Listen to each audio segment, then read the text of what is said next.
Hello, Fur Fam! Welcome back to another YouTube Live. Today we are doing a media review of the book Dragonspell. It is the first book in the Dragon Keeper series by Danita K. Paul.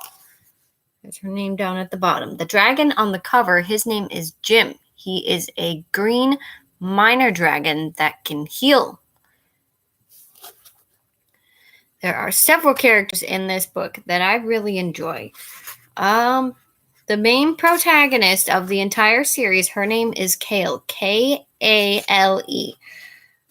There are so many dragons in this. It's basically a Christian fiction novel based in a land called Amara. Now, the god of that world is named Volder. And so I guess he's sort of a messiah type figure, is called Paladin. He's the leader of Amara. There are 7 high races and 7 low races. The 7 low races were created by the main antagonist of the series, known as Pretender. Now, there are 3 or 4, I forget how many. I think it's 3 wizards that work for Pretender.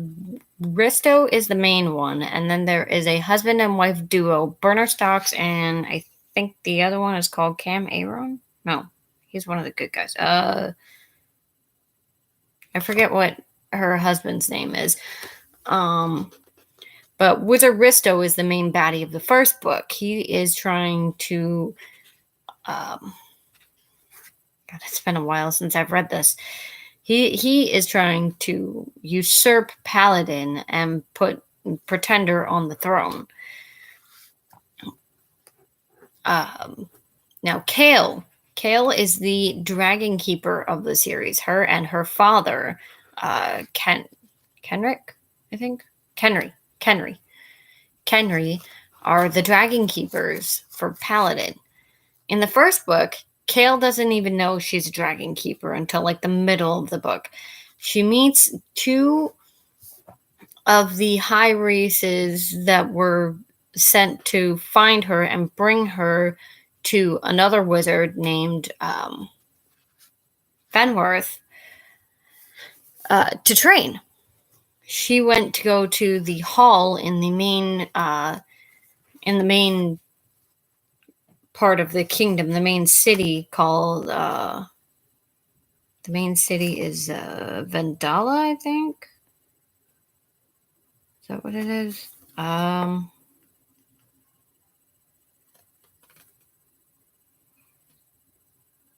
Give me a second here.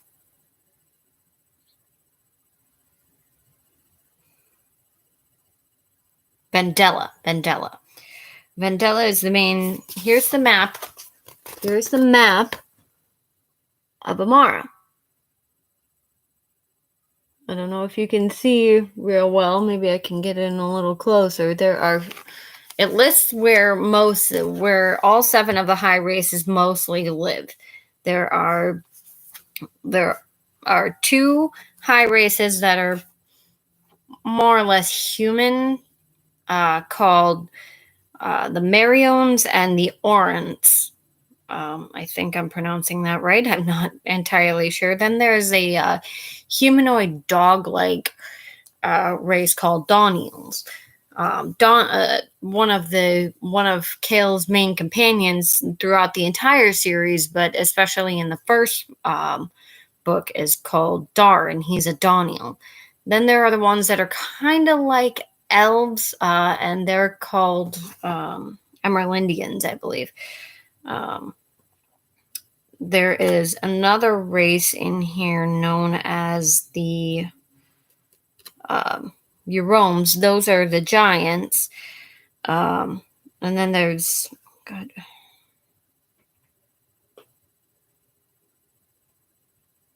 I need to go to the back of the book because here we go. There's ones that are sort of like dwarves, not like Lord of the Rings type dwarves, but like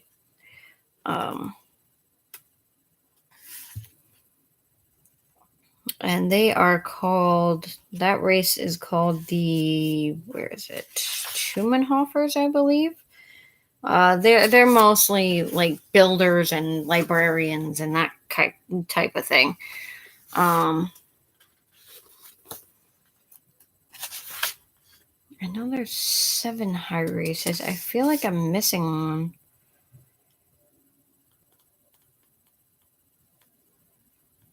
But the 7 low races that were created by Pretender were basically messed up versions of the high races, of the 7 high races. And the most common among them are the Bisonbecks, which are basically like, I don't know, bull-like soldier type people.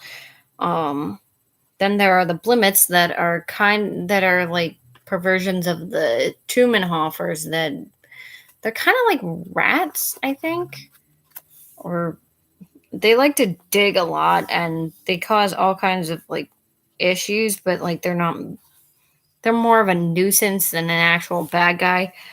Then there are the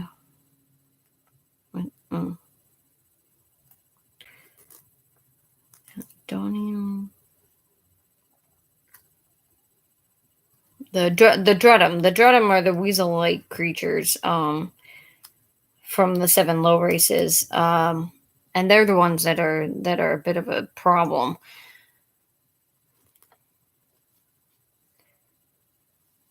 So with the Emerlindians, they have a weird quirk with their biology, I suppose you could say. When they're born very pale with very blonde hair. But as they age, their skin gets darker and so does their hair.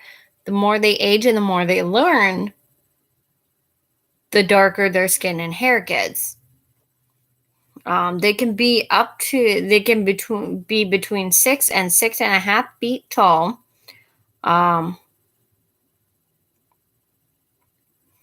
For the tallest ones, and then the smaller ones can be about 5 feet tall.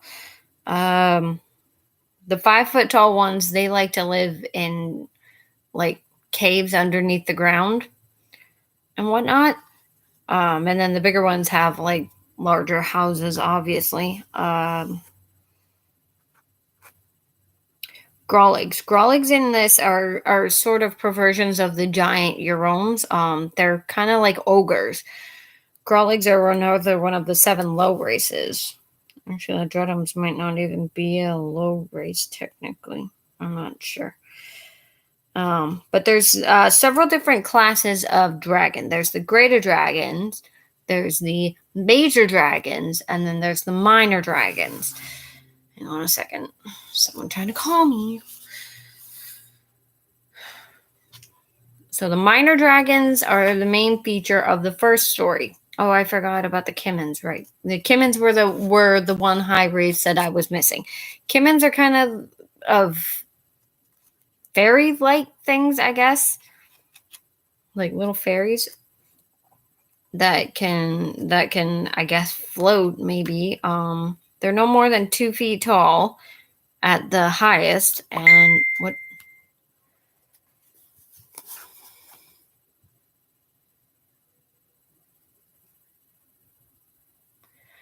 Sorry, getting all kinds of messages here. I don't know if anybody's watching, but that's fine if you're not. You can catch us later. So Morticleeps are another one of the 7 low races. They basically they're kind of shapeshifters, and they live in like the swampy areas. And if you cut off a Morticleep's tail, that kills them. But if you try to cut off any other parts of them, then they don't die.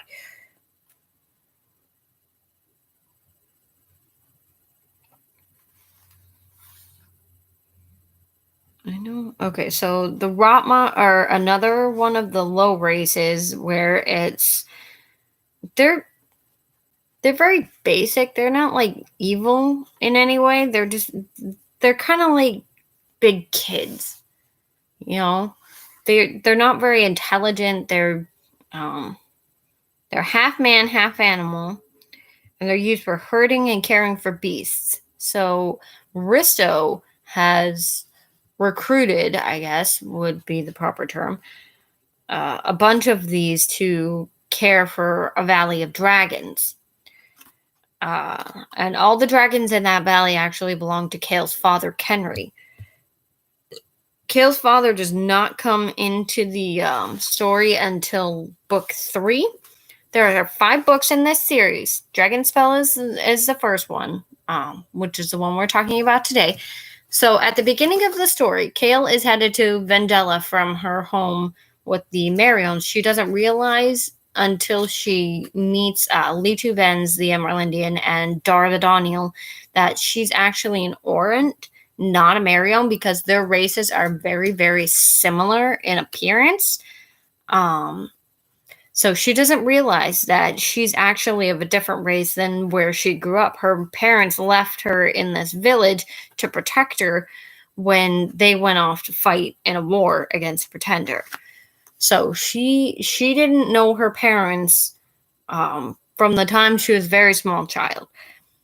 And then she found a dragon egg in the village, unintentionally. Like, she didn't realize that the egg was basically calling to her, which is what the eggs do in the dragons inside the eggs call to the dragon keepers. So she finds this dragon egg and she brings it to Vendela, or she's traveling on the road to Vendela. A lot of the wizards in the series are able to hear other people's thoughts in their head, and she's not trained at all to deal with that. So she ends up slowly heading towards Vendela through the mountains, and she runs into this pack of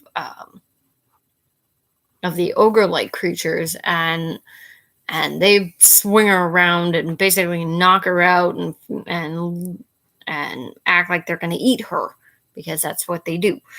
And after she's knocked out and they've had their fun, they don't eat her. They go off somewhere else because Dar and Leetu come to rescue her. And she finds herself in a little cave. She managed to get away. She finds herself in a little cave where they can't get down into. She's small enough that she can fit in the cave, but the little ogre guys can't fit in the cave. And while she's down there, she's got the dragon egg in a pouch around her neck. It's a very small dragon egg because the minor dragons don't get very big. They get maybe about that big. So it's a small dragon egg. And the dragon inside is named Gymn. Gymn. So he's a healing dragon. He's a healing dragon for the little one. The green ones are the healing dragons. Each of the minor dragons has a specific role. There are several dragons that she does run into. She manages to find, I think, 5 more dragon eggs in the first book, but they don't hatch until the second book, which we will talk about in a later video. So, with all that being said, she gets rescued by Leetu and Dar, who chase off the Growligs, managing to kill several of them. And she comes out of the hole, and she's been relying on the dragon egg around her neck to heal her. She doesn't realize that she's like super hungry, so they feed her, and then they tell her, "We're taking you to the bogs," which is where Wizard Benworth is at, and the bogs are like all the way on the other side of Amara, but there's a gateway to get there. It's like a portal type thing, so they have to go to find the Granny Emerlindian, which is an older Emerlindian, not a Grand Emerlindian. Those are the oldest Emerlindians, or the Grand Emerlindians, and their skin is basically pitch black with like very dark black hair. So they go to find a granny that Leetu Venz knows, and her name is Granny Noon. Granny Noon has a tunnel to one of the gateways that will lead to the bogs.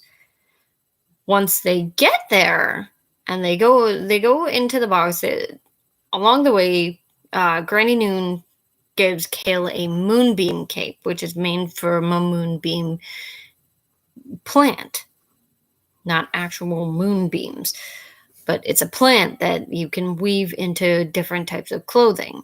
And the moonbeam cape, if you stand very still in like a foggy or a very dark area, it renders you completely invisible. It's kind of like an invisibility cloak. So she uses that, and on their way to the bogs, I want to say, I think it's either on their way to or from the bogs, they run into this dragon who is defending the family that she protected. Named The dragon's name is Celise. Her family got killed by some of the Bisonbecks, I believe, and she lived on a farm with this family, and she kills all the Bisonbecks in the area, and then she decides that she wants to follow along with Kale because Kale is a dragon keeper and she wants to be Kale's dragon so that she has a purpose in life again. So Leetu doesn't really like Celise because she kind of like went off on a rampage after her farm family was killed, which understandable, but at the same time, the dragon almost killed Dar and Kale. So it got a little heated between Celise and Leetu for a little while, and then eventually Leetu's like, okay, the dragon can come with us because I guess she'll be helpful as long as she can keep her temper. So Celise is Kale's first riding dragon. She does get several more riding dragons as the story continues. So she can use Celise to fly over the land and protect the people of Amara, which is what the wizards are supposed to do. And anybody who trains at the hall in Vendela, they're meant to be Paladin's warriors. You don't meet Paladin until very near the end of the first book, where he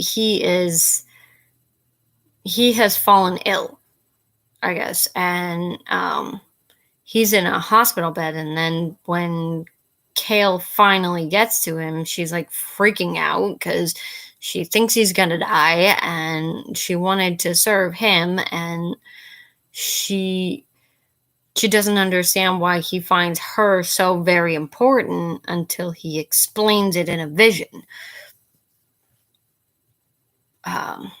Kale has one of the more unique character arcs, in my opinion.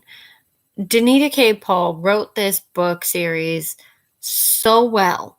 I have read it so many times. It's been a while since I read it, but I love to read. And with winter coming up and everything, people don't really want to go out because it's this whole big thing where it's just like, well, it's getting cold up in the northern states where I live. So nobody really wants to go out because it's too cold, and there's ice and black ice and snow. We don't like that word, but it's a lot of badness. So at work lately, I've been selling a lot of puzzles, and I'm like, winter's coming up and there's more than just puzzles to do. You could read a book. So everybody's been requesting, me to do book reviews and whatnot. So I decided I'd start with one of my favorite series of all time, the Dragon Keeper series. So towards the end of the book, throughout the series, there's these different paintings that Kale comes across that are basically like, I guess you could call them like fortunes type thing, like, well, not really fortunes, more like prophecies. Like they're all leading to one central prophecy. Um, and along the way, she meets several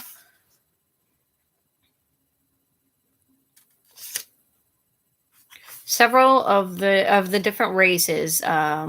She meets several Kimmins. She meets a couple of I think she meets like one Tumenhofer, and she meets a Jerome family and a Marion general named Lee Ark. Lee is actually one of the ranks of the army, just like Lee too. I call the characters by these names constantly because it's just how the book refers to them sometimes. But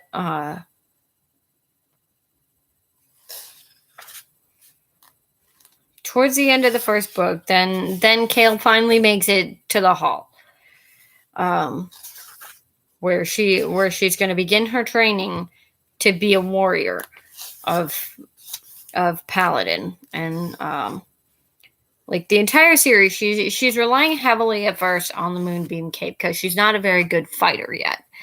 Lidu teaches her how to fight and how to use her mind speaking powers.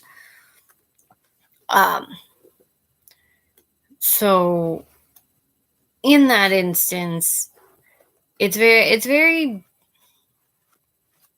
I don't know. I guess if you don't read it properly, and I'm so not explaining it in the right way, but it can be a little complicated at first. I had to read it 2 or 3 times before I got the full story. But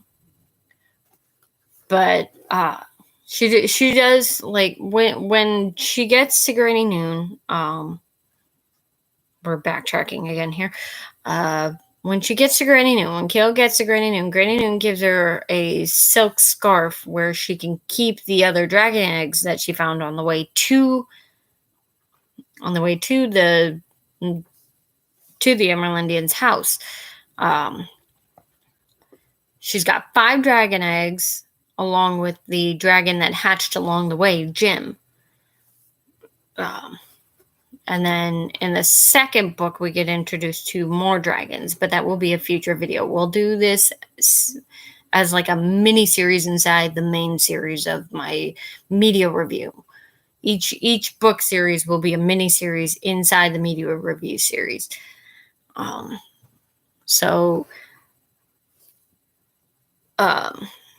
To explain a bit more about what the minor dragons can do, each dragon has a different color, and their color denotes their power.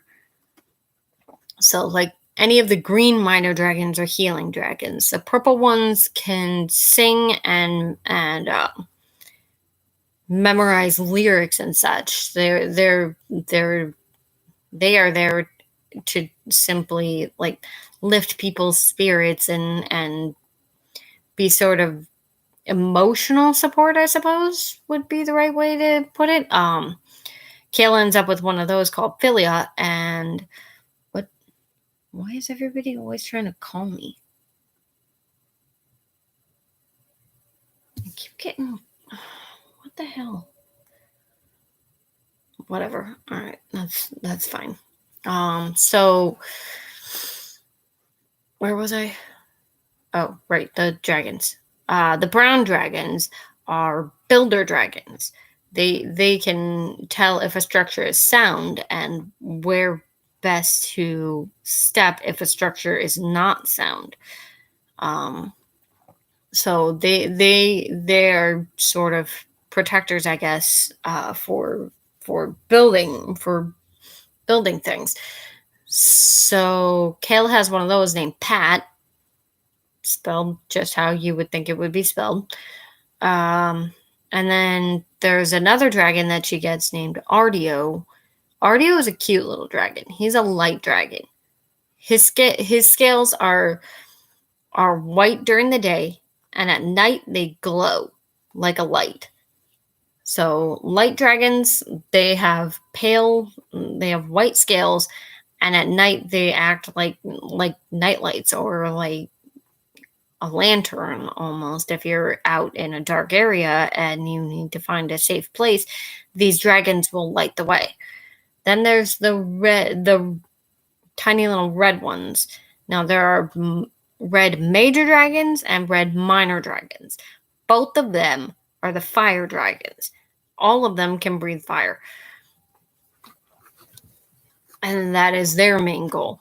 They're the ones that are the fighter dragons. Now all of the dragons do fight eventually. Most just using their claws because they can't all breathe fire. Just the fire dragons can. But they do use their claws and such to defend Kale, so that she doesn't end up seriously hurt. Now there is one book in the series called Dragon Knight. It's the third book, and that focuses on a different main character for the most part. But we will get to that later. We will get to that in a later video. So with this first book, this is all Kale's initial adventure. She's going from the Marion village that she was left in to the city of Vendela. She gets ambushed along the way, taken way far down into the bogs by two of Paladin's warriors. Well, the Daniel isn't quite a warrior yet. He came from the hall, but he's more of a novice. He's been trying to be a warrior, but like the hall isn't particular with Daniels because they tend to have wanderlust, which means they just like to explore a lot.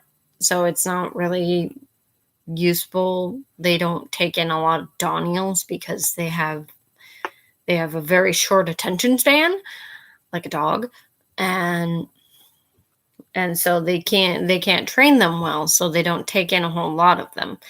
I realize this video is just me talking to myself, but that's fine because I'm hoping that people will watch it later.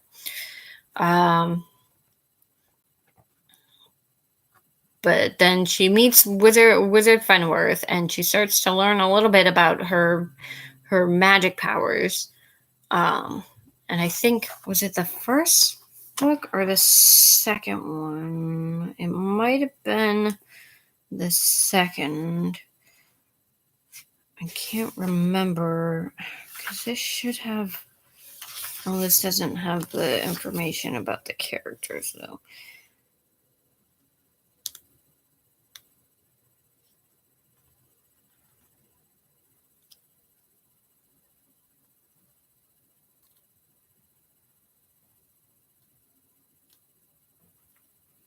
So basically for the different ranks in the army, I guess you could call it, lieutenants are like privates in the actual like United States Army. So lieutenants are the lowest on the totem pole there. They're like cadets basically. And the highest rank is General Lee, or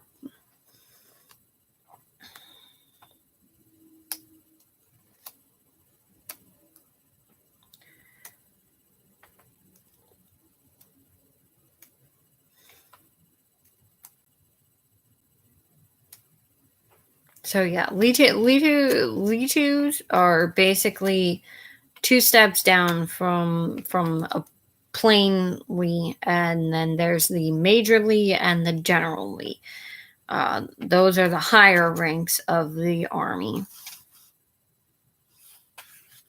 But Litus or lieutenants are the lowest on the totem pole there. Well, we always say it's low man on the totem pole, but I learned recently, and by recently I mean sometime last year, that the lower you are on a totem pole, the more important you actually are. So I suppose we should say highest on the totem pole because those are the least important. Still important, but they're the least important if they're at the top of the totem pole, which I did not know until recently. But that is this book series. I highly suggest you pick it up, you read it. It's a lot of fun. Dragon Spell is the first one. The second one is called Dragon Quest. The third one is Dragon Knight. The fourth one, there's 5 books. The fourth one is Dragon Fire, and the last one is Dragon Light. Very excellent series. This will be the first series that I cover. And I want to briefly mention another book that my mom asked me to mention that, this book honestly scared the hell out of me when I picked it up. My mom knows a lot of people in the paranormal world. There's this one guy named Jeff Mudgett who is the great-great-grandson, I think, of H.H. Holmes, the first known serial killer in the United States.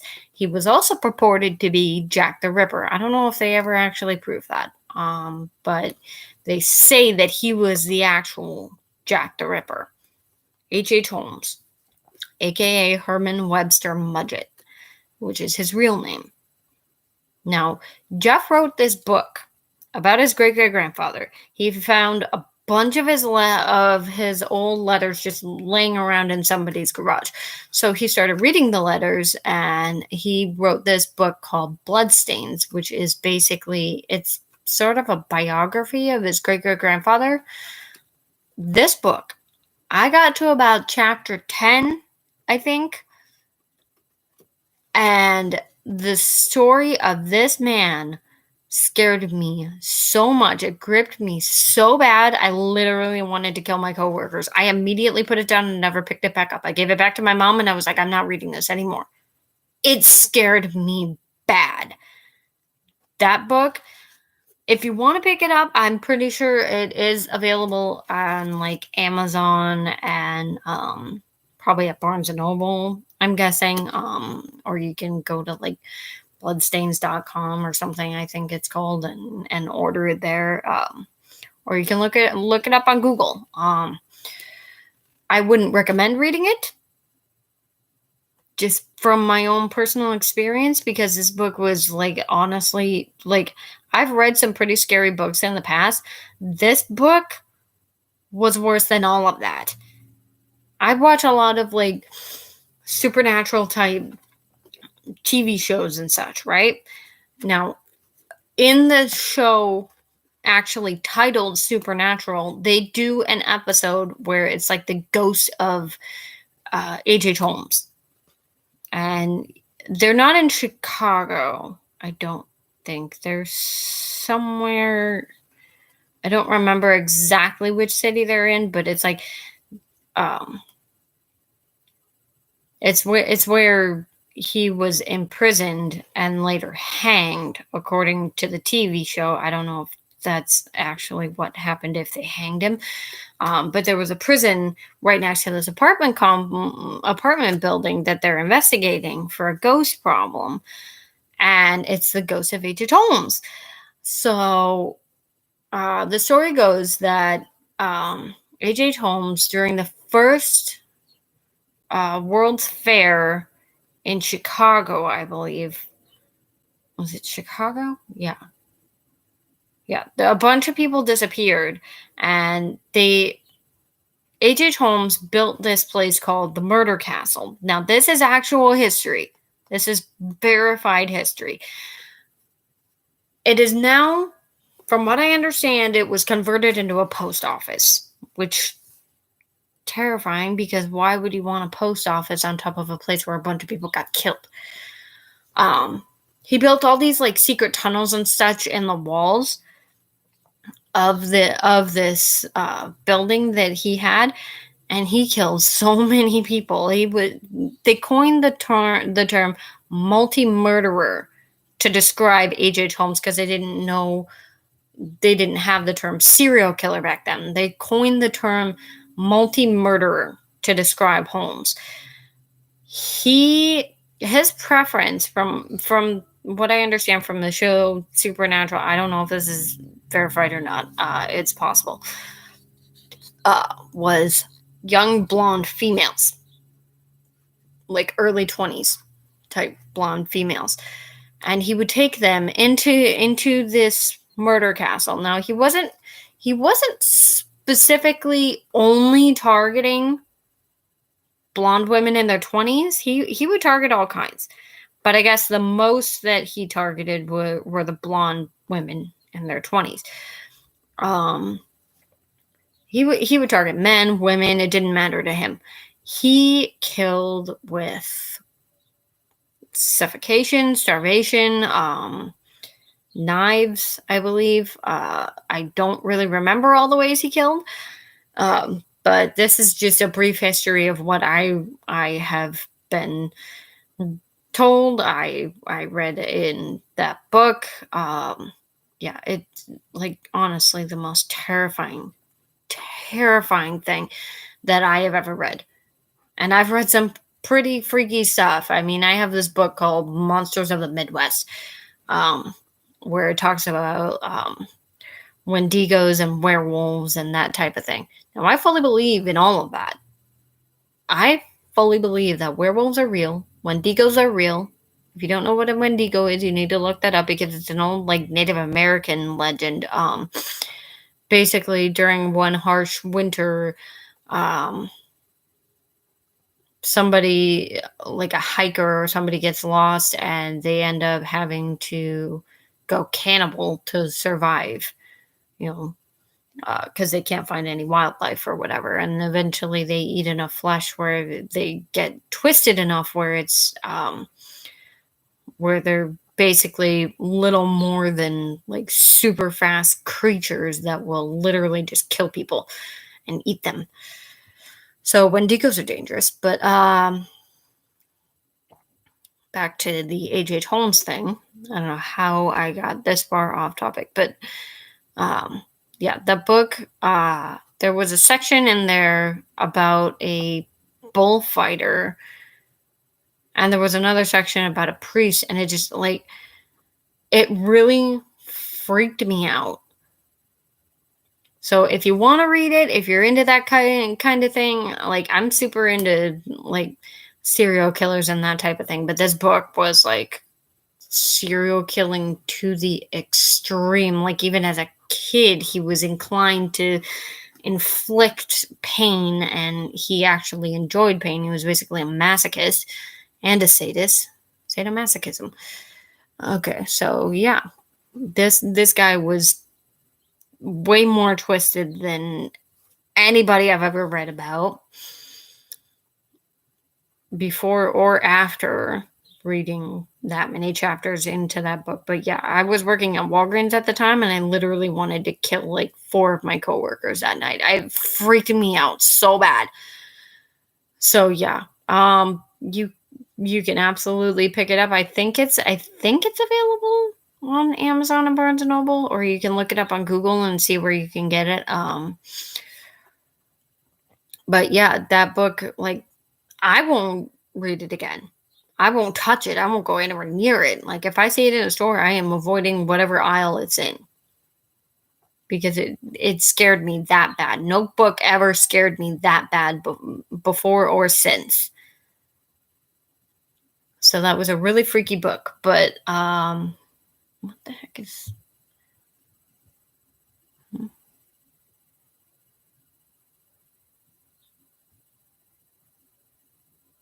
Okay, so that's it. That's about.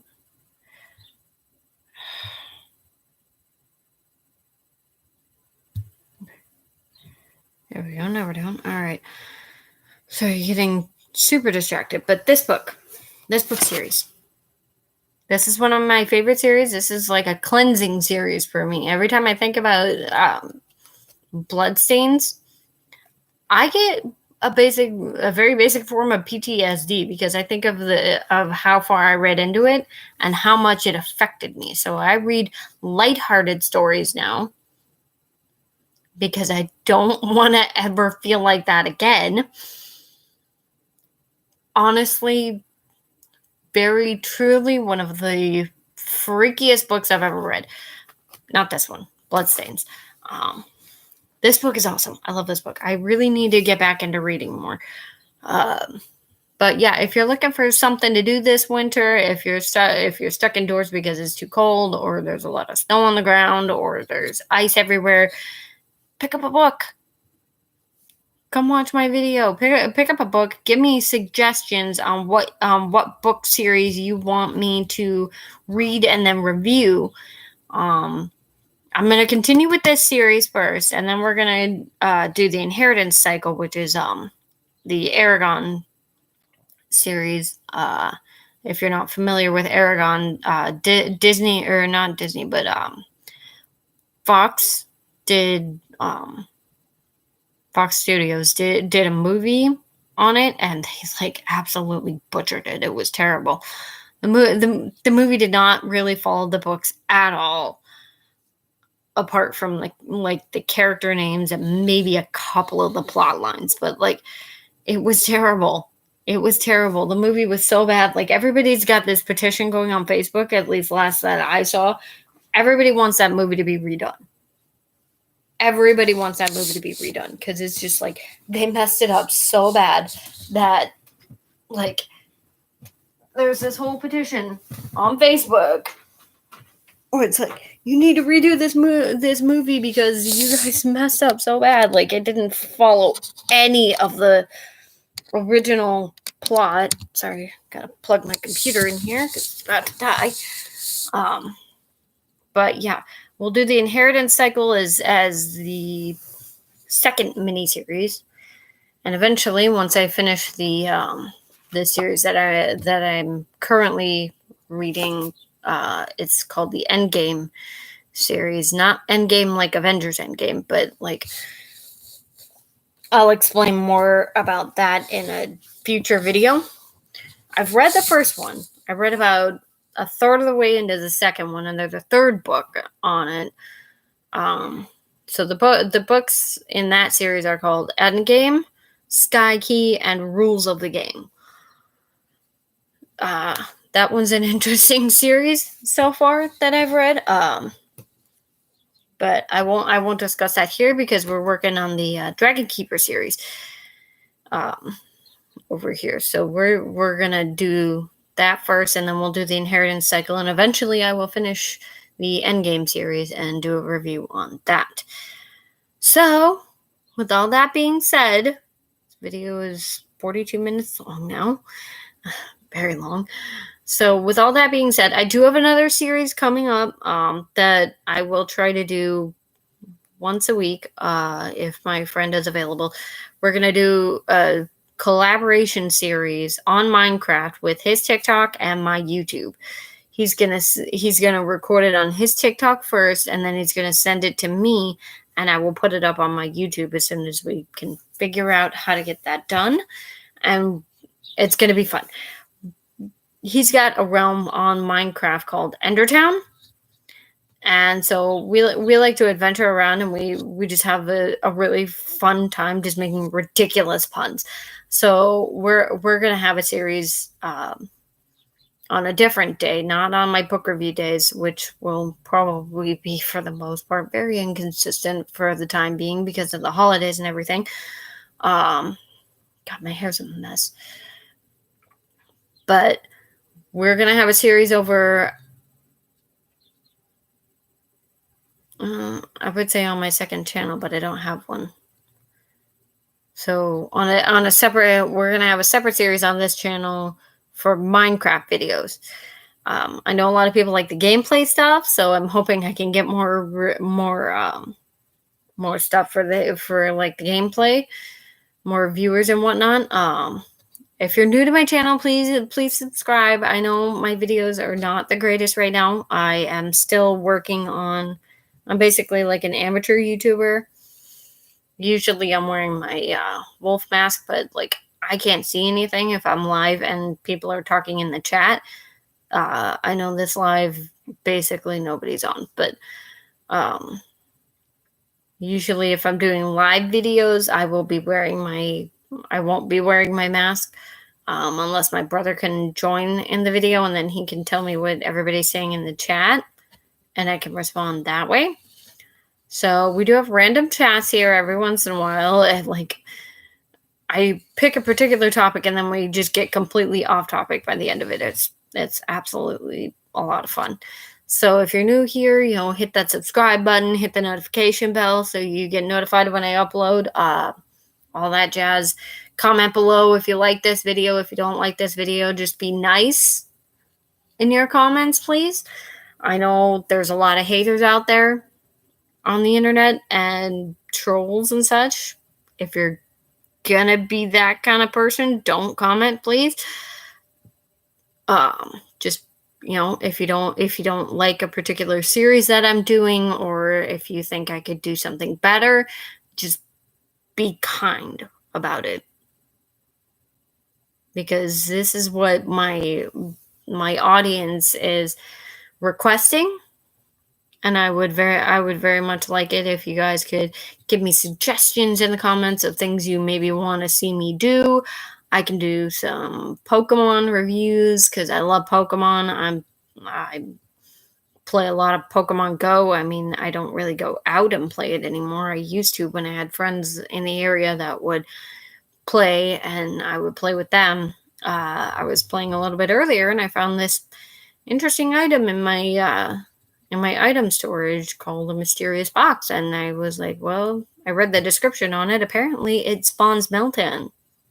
It said it spawns a mysterious Pokemon, use it to spawn a mysterious Pokemon for a short time. And so for an hour I sat there catching Meltan, and I was like, I've been trying to complete this freaking series for Meltan, or this stupid research for Meltan, and now I have a bunch of Meltan candies. So that's a lot of fun. But yeah, if you want to see me do like some adventures with Pokemon Go, you can absolutely subscribe and hit that notification bell, and maybe I'll do some of that when it's like warm out in my state, because I live in Minnesota and it's really, really cold up here in the winter, and it's getting close to the winter. The temperatures are dropping. This last week was actually really nice, though. It was in the 60s. I was surprised. But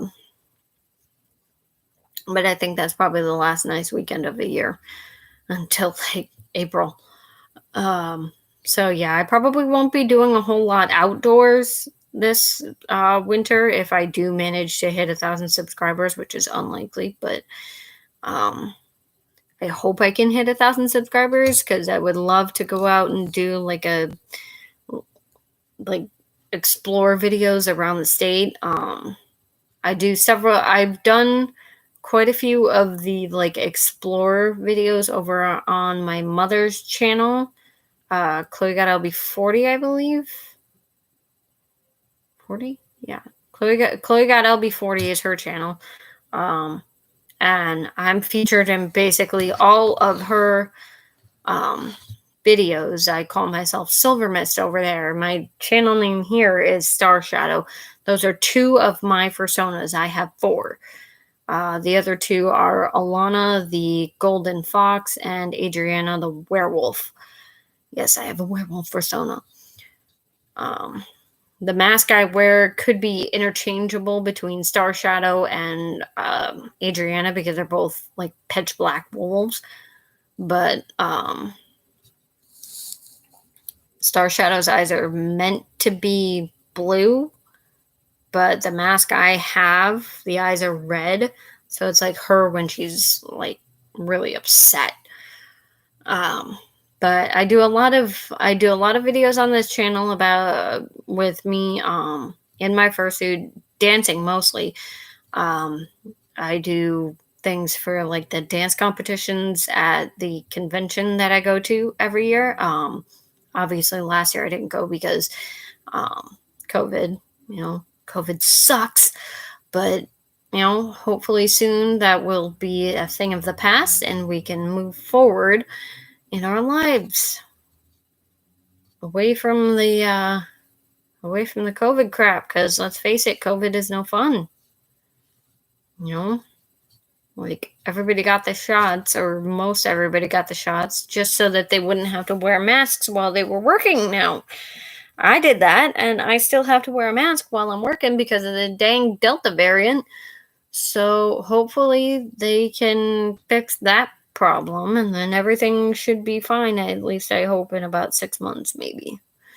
because it took them a while to get the vaccine for the first round of COVID, and now we've got a second round going through. So, yeah, there's a lot of badness with that, but um, yeah, go subscribe to my mom's channel. Subscribe to my friend Fox. Subscribe to his channel. He does a lot of crazy stuff on his too. Most of it is like VR stuff. He does regular Taco Bell videos where he goes through the Taco Bell drive through in his first suit, and it's absolutely hilarious.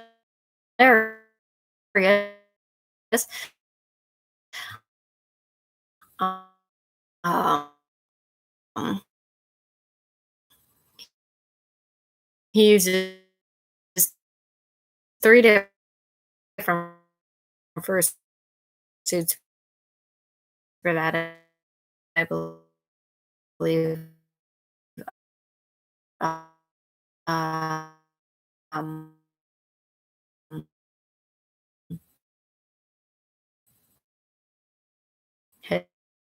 his regular red fox it is fox skull mask and his uh, uh, panther.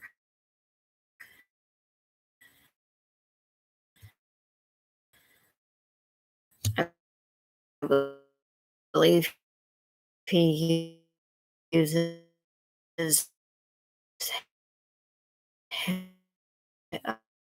uh, um,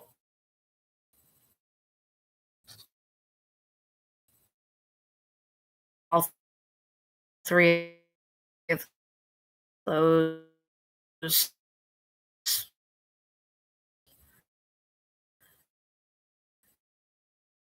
mostly the fox.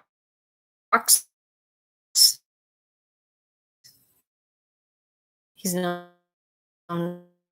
as the Taco Bell fox.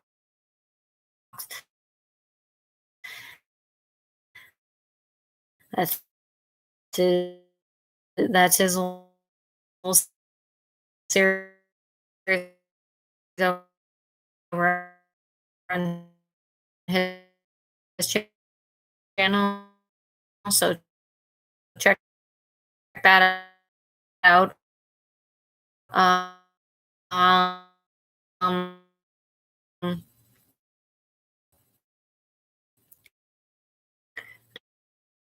and if you're into Pokemon,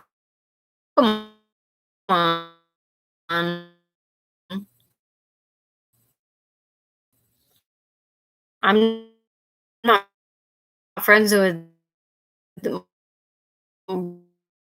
this person, but I'm subscribed to their channel. Go check out M and J TV and the M and J TV plays. Uh, he does a lot of excellent Pokemon stuff over on his channels.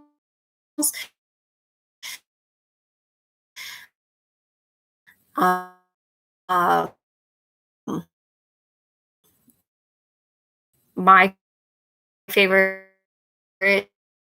of his uh, of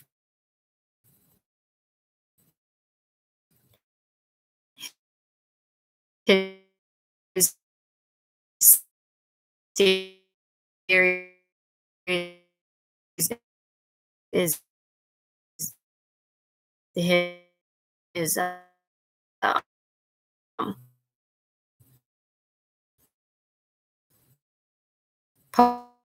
Pokemon Talk in his top 10.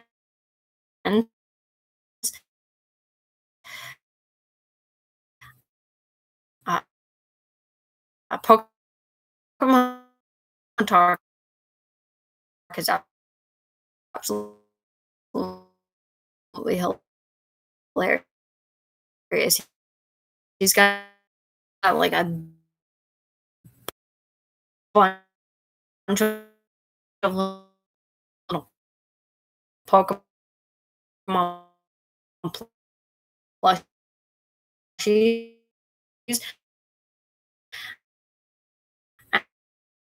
and so he uses the plushies as like a talk show type thing. It's absolutely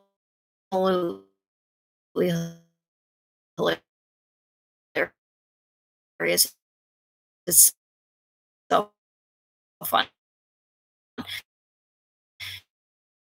Go check it out. Uh, MNG TV.